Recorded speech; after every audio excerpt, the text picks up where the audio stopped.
بسم الله الرحمن الرحيم.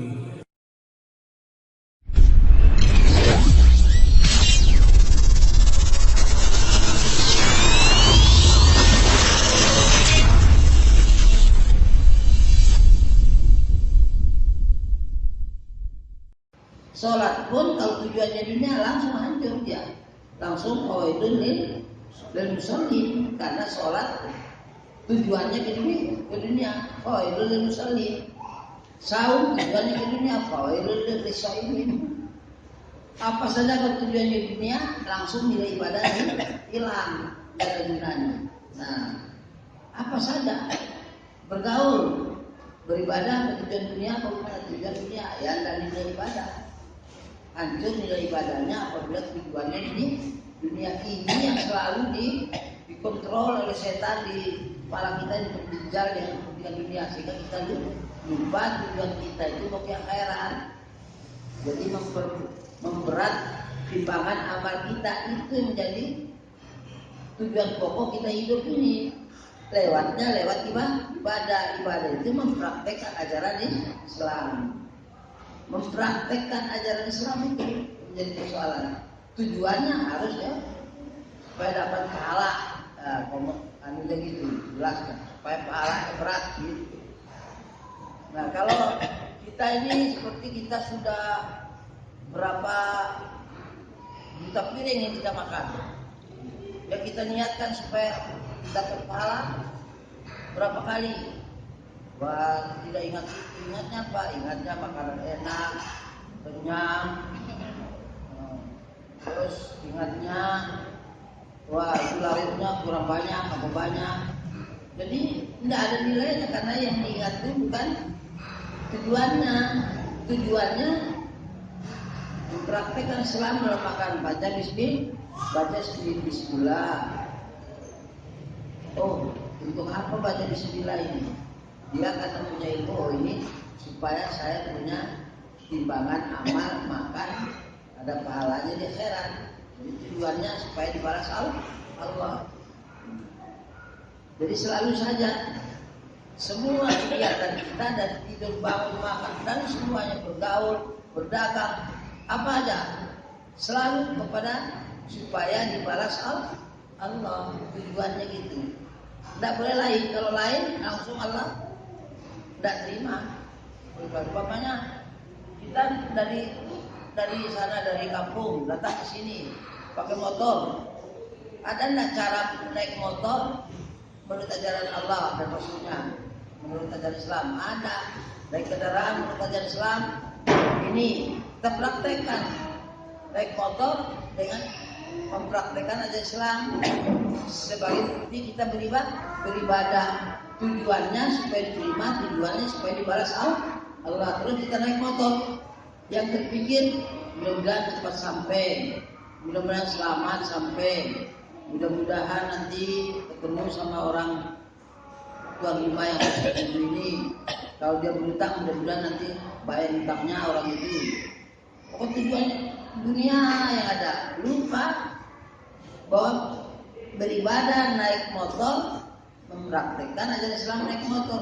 Lupa tujuan itu untuk supaya dapat dibalas Allah. Maka naik motor tadi ya sama dengan orang kafir.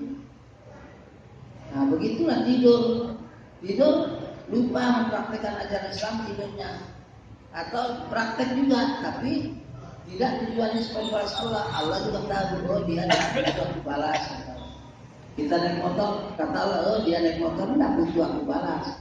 Allah tahu, seperti orang naik motor itu tahu. Kalau dia makan, oh dia makan tidak butuh aku balas. Kata. Seperti orang makan tahu dirinya dia tidak butuh Allah. Yang ada itu kepentingan dunia. Nah inilah tujuan manusia. Maka Nabi Adam itu digoda oleh setan itu untuk kepentingan hidup dunianya, sehingga dia hancur. Keluarlah dia dari dunianya Adam, karena telah berpikir untuk kepentingan hidup ini dunia. Kata setan, kalau kamu makan buah itu kamu jadi orang hebat, menjadi raja kamu menjadi pokoknya kamu jadi orang hebat lah kalau kamu makan buah itu. Nah, kepentingan dunia itu dilayani, akhirnya dimakan, hancur ya. Jadi kita selalu akan digoda dengan kepentingan dunia oleh iblis tingkat apapun, selalu ke dunia arahnya. Jadi setan itu pintar baca ayat, pintar baca hadis. Kalau kita mau saum, kalau setan yang tolol, dia bilang, kita usah saum, dia tetap takut, dia kalah. Kita mau saum, dia bilang gak usah saum, dia tetap kita saum. Kalah setannya. Tapi setan itu bukan begitu, dia pintar, hey, kita mau saum, nah bagus kata setannya. Saum kamu. Orang Nabi SAW dulu tersipu. Dia baca hadis. Nabi bilang, saumlah kamu supaya sehat. Saum supaya sehat, enggak ada lagi perasaan Allah. Karena sudah kepentingan dunia tujuannya. Nah, maka tidak ada amal ibadah kita yang ternilai kalau tujuannya kepentingan dunia. Kalau kita sholat, kita sudah menghadap kiblat mau sholat. Kalau setannya bodoh, tinggal dibilang gak usah sholat lah, tidak ada gunanya. Iya dia kalah, kita tetap sholat. Tapi setan tidak bodoh begitu, jadi datang dia baca ayat. Nah, kamu bagus, sholat yang khusyuk. Kalau Allah Ta'ala, qad aflahal mu'minun alladziina hum fi sholatihim khashu'un. Dia baca ayat, pasnya dia baca ayat itu. Ada di buku kita ini, qad aflahal mu'minun alladziina hum fi sholatihim khashu'un. Maka kamu harus khusyuk sholat itu supaya bagus. Masa kamu tak malu lihat orang bilang sudah apalagi pemimpin lagi kan, apalagi anak pondok lagi sholatnya nggak khusyuk, nggak malu tuh sama orang banyak lihat kamu.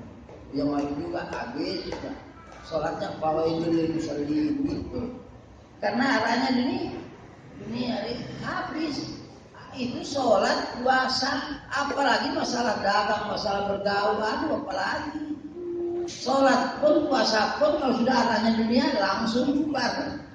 Apalagi masalah lain, kita ngajar di sini atau yang belajar di sini sama juga. Kalau kita biar pintar, apa sekian puluh Quran, hebat dunia, ya habis dari ibadahnya.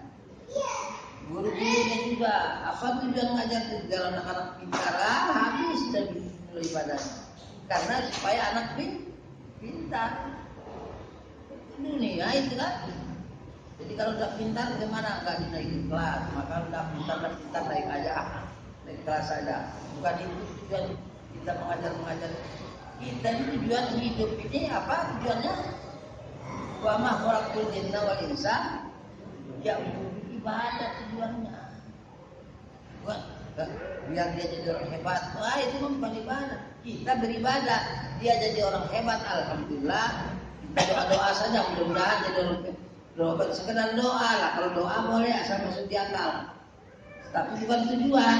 Sekedar doa, kalau tujuan nggak bisa. Kalau doa, nah apa aja boleh. Karena doa itu memberi keinginan, nggak boleh doa, tapi asal rasional. Nggak boleh doa, mudah-mudahan emas sekarung jatuh dari langit, ya nggak bisa. Karena doa itu harus rasional. Sebagai harapan itu pun diajukan kepada Allah kalau tujuannya memang ibadah.